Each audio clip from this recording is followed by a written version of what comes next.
Hello again, and welcome back to the PhatPhish Guitar Studio. Today we're going to be answering a question that was sent in by Sarah.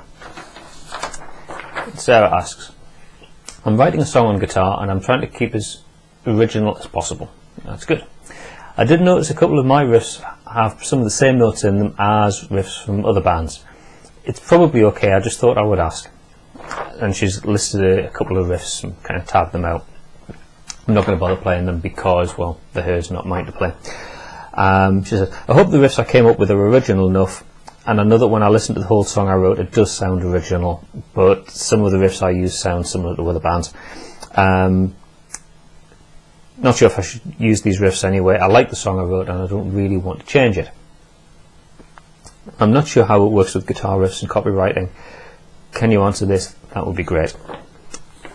First off, I'm a guitar player, I'm a guitar teacher, I'm not a lawyer, so I'm going to be answering this question from the point of view of music. There have been a few cases through the courts, some quite well publicised, some involving some fairly big names, where people have been accusing other artists of plagiarism or of ripping off their ideas. Some of those challenges have been successful, so yes, it can go to law and be found that something that sounds similar is it's a copy.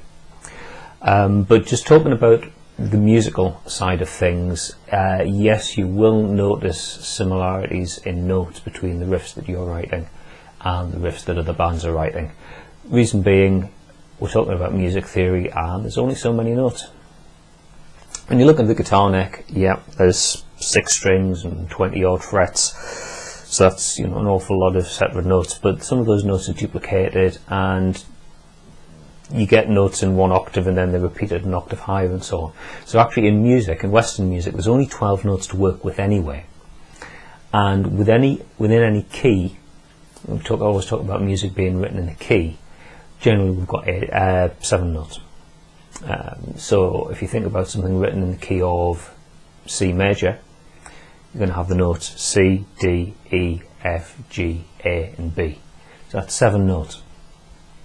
And generally speaking, any piece written in the key of C major will only use those 7 notes. Sometimes you'll get a C from a lower octave or C from a higher octave, but if you look at it in terms of note names, there's only those 7 notes.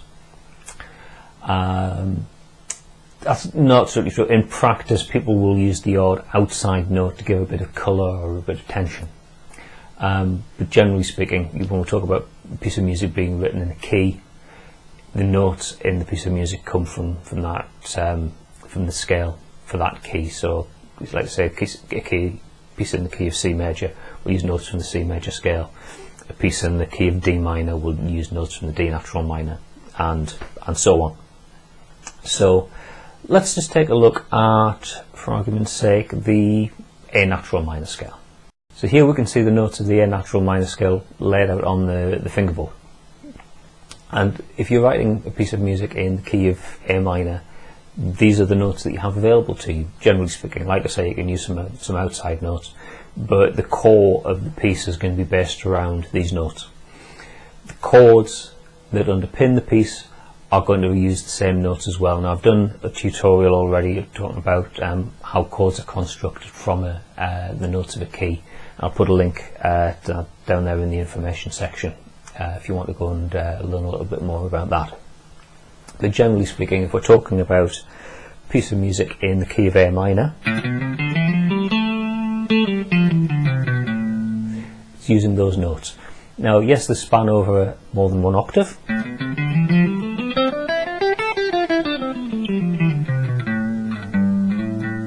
but we're only using the notes A, B, C, D, E, F and G. And if we write a chord progression using chords from the key of A minor, you will have chords that contain the notes from the key of A natural minor. I may use the odd outside note,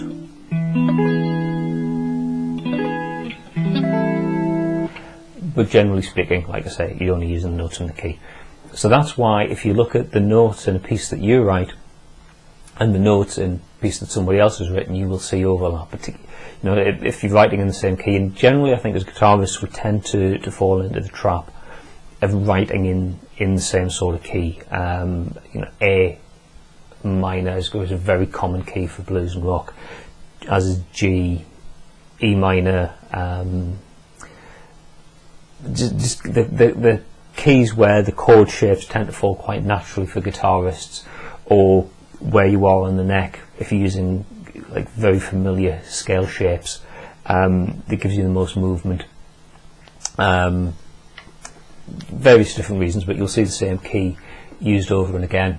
And so if you compare the notes of a piece that you've written, notes of a piece that somebody else has written, you'll find there's some overlap, because chances are you'll be writing in similar keys. Now, whether or not something is the same or different, like I say, I'm not going to answer from a legal point of view as to what's defensible in court, but I would just show you a few quick examples of there's very simple examples of different things that use the same notes. So let's look at just 3 notes out of the key of A natural minor. The A, which you'll play on the open A string, the C, that's the flat 3rd degree, playing on the 3rd fret here, and D, which is the 4th degree, and find that on the 5th fret here on the A string. Now those notes occur in the A natural minor scale. They also occur in the A minor pentatonic scale.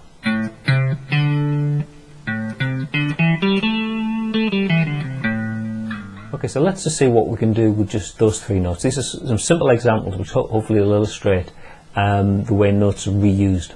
Okay, now a pattern that you might have recognised as I was just playing those notes through was this one.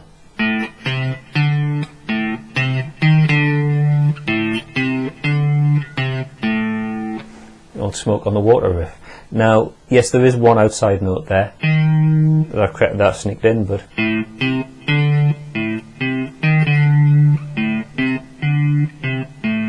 just using the A, C and the D there for most of that riff. Or you might recognise, or you might recognise,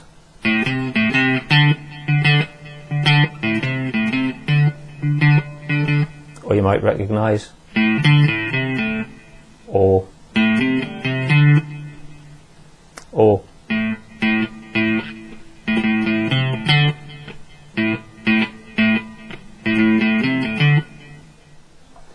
so just from those few simple examples, you can see how the same notes can be used in different riffs, but in each case the phrasing is a little bit different, the order of the notes is different, and this is what you need to be able to do. This is where you bring your special creative source to the mix, being able to arrange the notes in a way that is original. And when you come to write a full piece, rather than just thinking about writing riffs, when you think about writing the full piece, coming up with chord progressions and arranging the chords in an original way, and then overlaying notes from the scale on top of the chords in an original way. So there's lots of variables there that you can use to make the piece your own, rather than something that's really derivative. Like I say, I'm just answering this from the point of view of somebody who understands a bit of music theory. I'm not answering this from a legal perspective as to what would count as similarity enough for somebody to win or lose a plagiarism case in a court of law.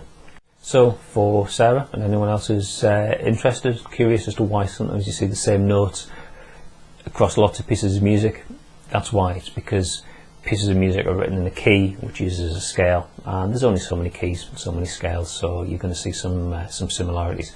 The important thing is that when you're writing your own music, you come up with your own unique ways of putting those notes together and phrasing them to come up with something which is your own. So thanks very much for watching. If you don't subscribe already, there's a subscribe link down there for the YouTube channel. If you also want to follow on social media, you can find PhatPhish on Facebook down there, and also at the PhatPhish website between my hands there's a whole load of stuff. You can download the PhatPhish product and various other bits and bobs to keep you educated and entertained. Thanks very much for watching, and I'll see you in another video soon. Bye for now.